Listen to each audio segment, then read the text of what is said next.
말씀입니다. 제가 대표로 봉독합니다. 세 번째 이르시되 요한의 아들 시몬아 내가 나를 사랑하느냐 하시니 주께서 세 번째 내가 나를 사랑하느냐 하심으로 베드로가 근심하여 이르되 주님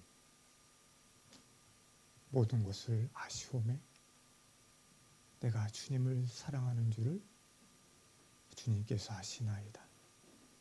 예수께서 이르시되 내 양을 먹이라.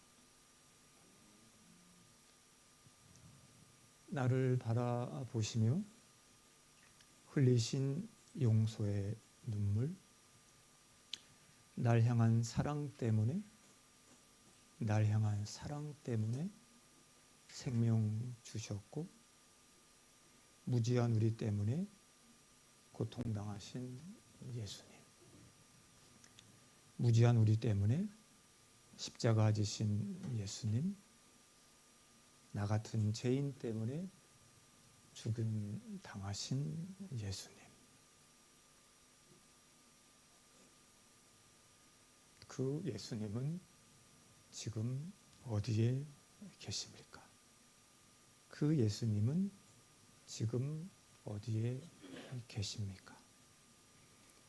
예수님 죽음 이후의 이야기를 다시 시작이라는 제목으로 여러분과 나누고자 합니다. 성도 여러분, 바람과 함께 사라지다의 소설을 다 아시죠? 이 소설은 여러분 잘 아십니다. 미국의 대공황 시절에 먹을 것을 배급받아 먹었던 가난한 시절임에도 불구하고 돈을 모아 이 3달러짜리 책을 사기 위해 줄을 서게 만든 소설이었습니다. 이 소설은 나오자마자 5만 부가 팔립니다. 그리고 6개월 만에 100만 부가 팔려나가는 기적의 소설이었습니다. 영화로도 만들어졌습니다. 여러분 잘 아시죠? 비비안 리라는 배우, 일약 스타덤에 오르게 한 소설, 그 영화였습니다. 인류 영화 역사상 최고의 흥행을 기록했다고 합니다. 이 소설의 작가 마가렛 미첼입니다. 그녀는 이 한 권의 소설만을 씁니다. 그리고 더 이상 소설을 쓰지 않습니다. 마가렛 미첼은 그냥 사람들 앞에 나서기보다 한 남편의 아내로 사는 것을 가장 기뻐했던 여자. 남편과 함께 산책하고 영화를 보러 가고 친구들과 만나 이야기하는 평범한 일상을 사랑했던 여자. 그런 그녀가 어느 평범한 저녁 남편과 손을 잡고 영화를 보러 가던 중 음주운전하던 그 차에 치여 그 자리에서 사망합니다.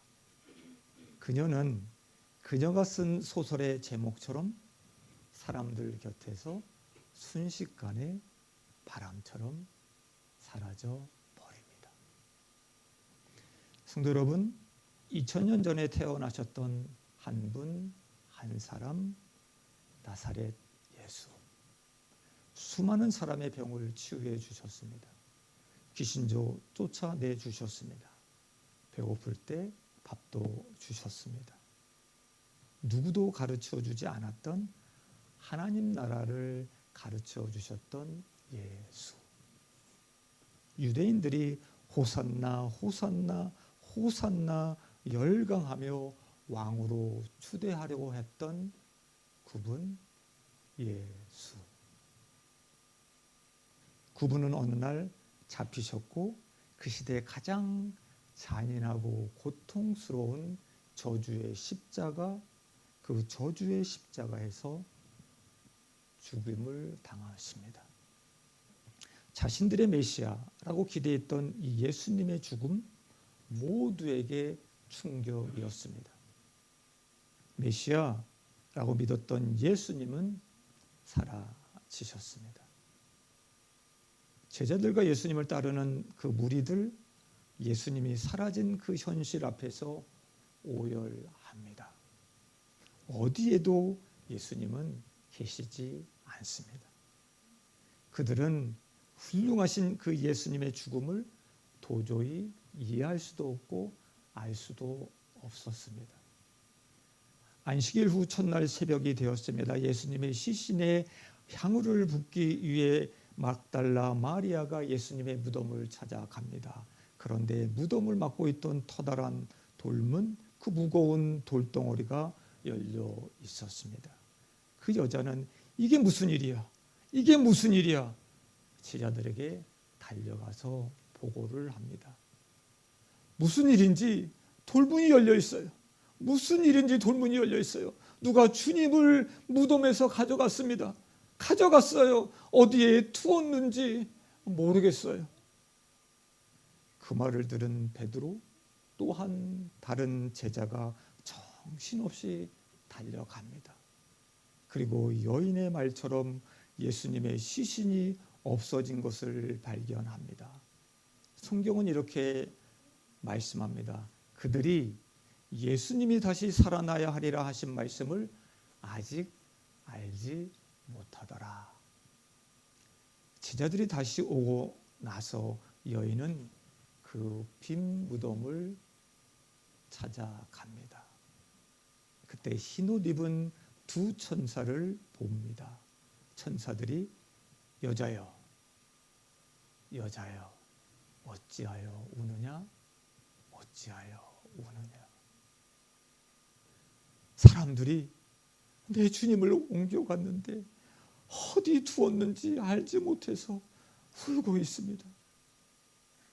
이 여인 앞에 예수님이 서 계신 알지 못했다라고 성경은 말씀합니다.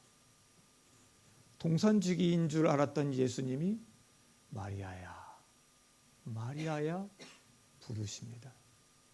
그때 마리아 그 음성을 듣습니다. 예수님을 알아보았습니다.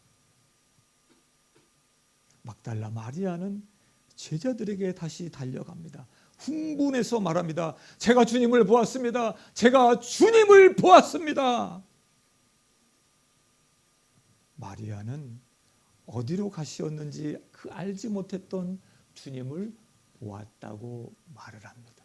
마리아는 사라져버렸던 예수님을 보았습니다. 그리고 부활하신 예수님을 본 것입니다. 그리고 그녀의 인생 더 이상 두렵지도 슬프지도 않은 인생으로 바뀌었습니다. 주님의 부활이 그녀의 부활이 됩니다. 우리 주님이 살아나셨어요. 우리 주님이 살아나셨어요. 최초의 증인된 삶을 살았던 것입니다. 우리는 오늘 베드로에 관해 이야기를 나누고 있습니다. 그는 누구보다도 주님을 열정적으로 따랐던 제자 중에 한 명입니다. 베드로는 제자 중 제1인자입니다. 주님이 죽는 데까지 함께 할 것이다 호언장담했던 사람 베드로. 그런 베드로가 3번씩이나 그것도 저주하면서 주님을 부인합니다. 베드로는 자신이 예수님을 부인할 때 예수님과 눈이 마주칩니다. 예수님, 예수님. 베드로는 괴로워서 그 자리를 뛰쳐나와 옵니다. 그런 스승님께 변명도 못한 채 예수님은 십자가에서 돌아가십니다. 베드로는 사랑했던 그 스승님을 부인했다는 그 죄책감, 그리고 스승님의 죽음으로 인한 그 상실감으로 너무나 괴로워합니다. 그런 죄책감과 상실감을 달래보고자 배를 타고 고기를 잡으러 나아갑니다. 밤새 그물을 던집니다. 그러나 한 마리도 잡지 못합니다.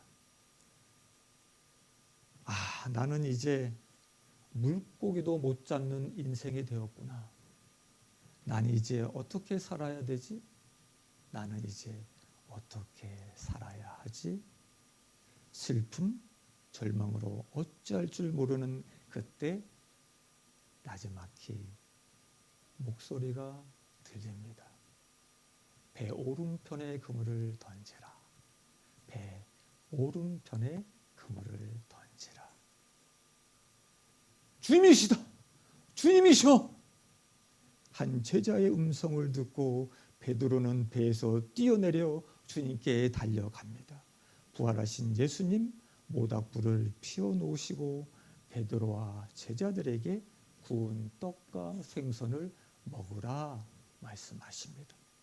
주님은 식사 후에 베드로에게 질문합니다. 숯불 앞에서 주님을 3번 부인했던 베드로, 숯불만 봐도 그날의 수치가 떠오르는데 모닥불 앞에서 주님은 물어봅니다. 내가 나를 사랑하느냐? 내가 나를 사랑하느냐? 3번 물어보십니다. 제가 사랑하는 줄 주님께서 아십니다. 주님께서 아십니다. 개미만한 목소리로 대답하던 베드로. 주저앉은 자리, 지도로 선 걸음, 다시 시작할 수 있을까? 다시 시작할 수 있을까? 주님은 그러라고, 그러자고 사랑을 물으십니다. 베드로 자신이 예수님을 그렇게 부인하게 될 줄 알지 못했습니다. 부인했지만 여전히 사랑했던 예수님. 예수님의 부활은 부활의 주님을 사랑하는 베드로의 부활로 넘어갑니다. 베드로 누구보다도 주님을 뜨겁게 사랑하며 예수님의 부활의 산 증인이 됩니다. 성도 여러분, 요한복음 20장 1절에서 18절까지의 말씀 가운데 알지 못하다라는 동사가 무려 4번이나 나옵니다. 우리의 인생, 저와 여러분 알지 못합니다. 알지 못해 슬퍼합니다. 알지 못해 두려워합니다. 알지 못해 불안해합니다. 그러나 알지 못해 슬퍼했던 마리아의 인생, 죄책감으로 죽고 싶었던 그 베드로의 인생이 부활하신 예수님을 만나 변합니다. 더 이상 슬퍼하지 않았고 죄책감의 자리에서 다시 주님을 사랑하는 자로 일어섭니다. 성도 여러분, 세상도 인생도 내 마음대로 되지 않아 절망합니다. 그리고 분노합니다. 이렇게 사는 저와 여러분, 주님이 말씀하십니다. 주님이 말씀하십니다.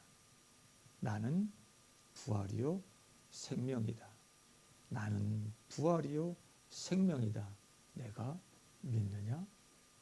너가 믿느냐?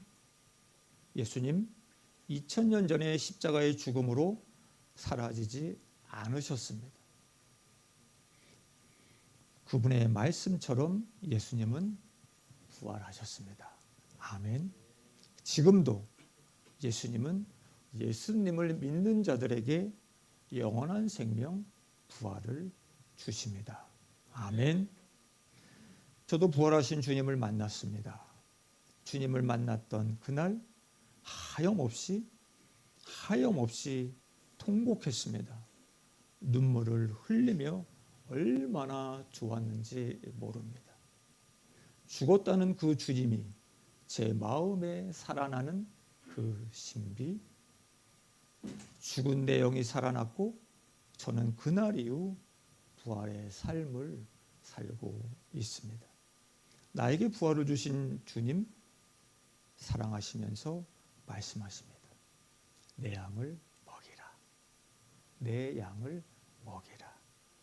이 사명으로 이 자리까지 와 있습니다. 부활하신 주님 만나는 축복이 사랑하는 여러분 모두에게 임하시기를 축원드립니다. 아멘. 말씀을 맺습니다. 십자가는 마지막인 것처럼 끝인 것처럼 보입니다. 모든 기대가 사라집니다. 무너지는 순간입니다. 하지만 부활은 말합니다. 끝이 아니야. 끝이 아니야. 하나님은 다시 시작하셔. 하나님은 다시 시작하셔. 저와 여러분 삶 실패, 상실, 좌절의 연속입니다. 그러나 부활의 주님을 만나시면